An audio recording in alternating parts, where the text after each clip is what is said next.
আসসালামু আলাইকুম। আজকের ভিডিওতে দেখাবো হচ্ছে কিভাবে স্টোভ চুলা জ্বালায়।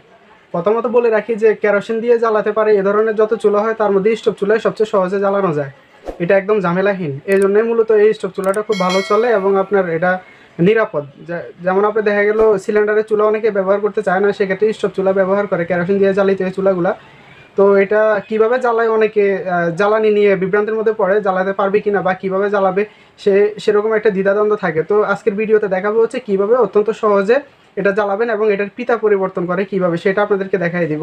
তো চলুন দেরি না করে দেখাই। তো আমি শুরুতে যেটা বলতে চাচ্ছি সেটা হচ্ছে আপনারা এদিক দিয়ে হচ্ছে তেল ভরে, এদিক দিয়ে তেল ভরে আমি ইতিমধ্যে ট্যাঙ্কিটা ফুল করে রাখছি একটা পানেলের সাহায্যে আমি তেল ভরে ট্যাঙ্কিটা ফুল করে রাখছি। তো সেটা দেখানোর প্রয়োজন পড়বে না।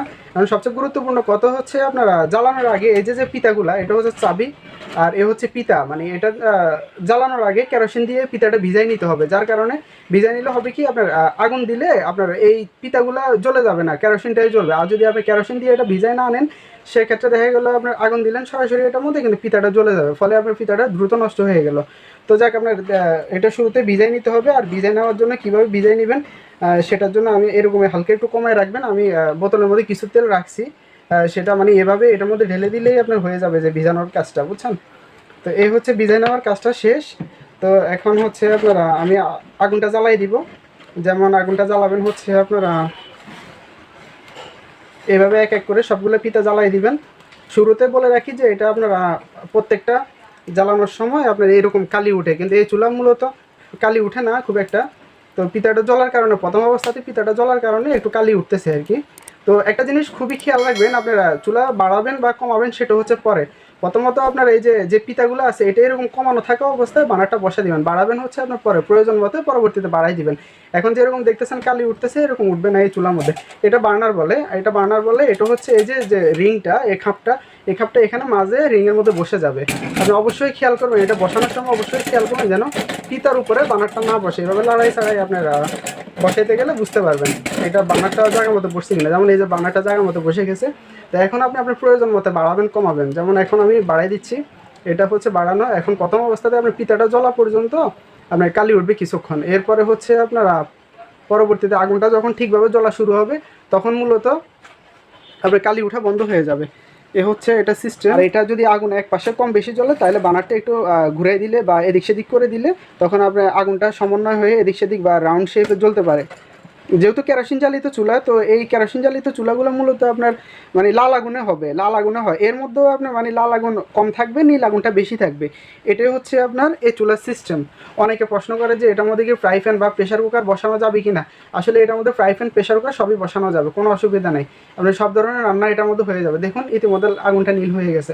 অর্থাৎ এই চুলা জ্বালানোর জন্য অত্যন্ত সুবিধাজনক এবং সহজ। মানে কেরোসিন দিয়ে যত চুলা পাওয়া যায় জ্বালাইতে, সব চুলার মধ্যে এই চুলা হচ্ছে সর্বোচ্চ ভালো স্টোভ চুলা। কারণ এটার মধ্যে একদম কোনো ঝামেলা নাই, ঝামেলাহীন একটা চুলা, ব্যবহার উপযোগী, একদম নিরাপদ। আল্লাহর রহমতে কোনো ঝামেলা হয় না, কোনো রিস্ক হয় না। এটার আর বিভিন্ন যে চুলা পাওয়া যায় পাম্পের চুলা বা অন্যান্য, ওগুলো জ্বালানো তো অত্যন্ত ঝামেলা এবং আপনারা একবার ডিস্টার্ব দিলে মনে হবে যেন ফেলে দেই, এ হচ্ছে অবস্থা। তো এই চুলাগুলো অত্যন্ত ভালো চুলা, আমরা দীর্ঘদিন যাবত বিক্রি করি।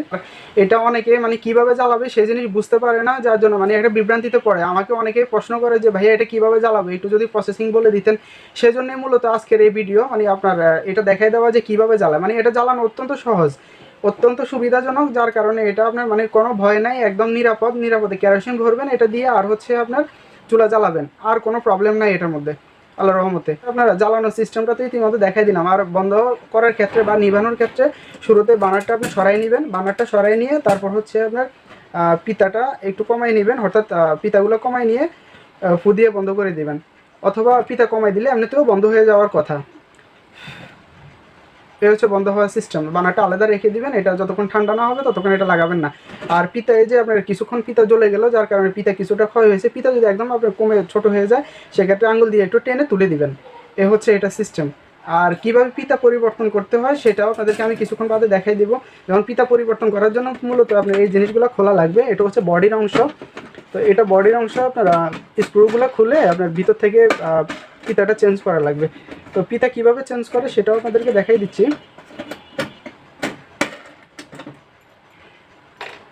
দেখলাম এটা হচ্ছে আপনাদের খোলার আসলে প্রয়োজন নাই খুব একটা, যদি পিতা পরিবর্তন করার দরকার হয় সেক্ষেত্রে খুলবেন। এই যে পিতাগুলা দেখা যাচ্ছে, এই যে পিতা, এটা হচ্ছে আপনারা পিতা এভাবে ডাবল করে পিতা লাগাইতে হয় আর কি। তো আমি যদি আপনাদেরকে পিতা লাগানোর সিস্টেমটা একটু দেখাই দিই, তো ইতিমধ্যে আমি পিতাগুলো টেনে বের করে ফেলছি আপনারা চুলা থেকে, আর হচ্ছে আপনার টাঙ্কিটাও ইতিমধ্যে আপনার তেলগুলো বের করে খালি করে ফেলছি।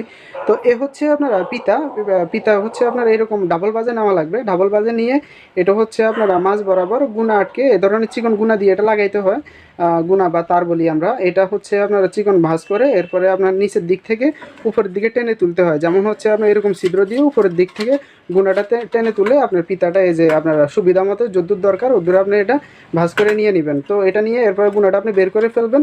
বের করে এই প্রসেসে হচ্ছে আপনারা প্রত্যেকটা পিতা লাগাইতে হবে, এই প্রসেসে। তো এটা হচ্ছে আপনার পিতা লাগানোর সিস্টেম হবে না, এটা হচ্ছে এইটুকু পর্যন্ত আপনার এটা লাগাই দিলেই হবে। তো এটা একটা লাগাইলাম, এরপরে হচ্ছে আপনার এবার আপনার যে কয়টা দরকার বা যে কয়টা বলতে প্রত্যেকটা এবার আপনি ধীরে সুস্থে এটা লাগাই নেবেন আর কি আপনার সুবিধা মতে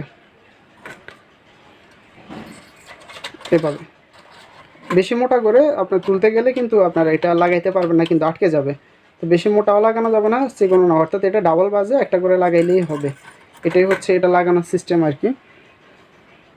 আশা করি পারবেন। আমার আর বেশি লাগাই মানে দেখাই দেওয়ার প্রয়োজন আছে বলে আমি মনে করি না, যত দূর দরকার আমি দেখাই দিলাম। এরপর হচ্ছে আপনি এটা আবার পজিশন মতো বসাইয়া এরপরে আপনারা স্ক্রুগুলো লাগাই দিবেন, যেমন হচ্ছে এখানে বসে এরপরে স্ক্রুগুলো আটকাই দিলেই আপনার এটার কাজ শেষ। এভাবে স্ক্রুগুলো লাগাই দিবেন, আমি আর এটা লাগাইলাম না। এ হচ্ছে বানার বসাই দিলেন, এ হচ্ছে স্টোভ জ্বালানোর প্রসেসিং আজকে দেখাই দিলাম। ধন্যবাদ, আসসালামু আলাইকুম।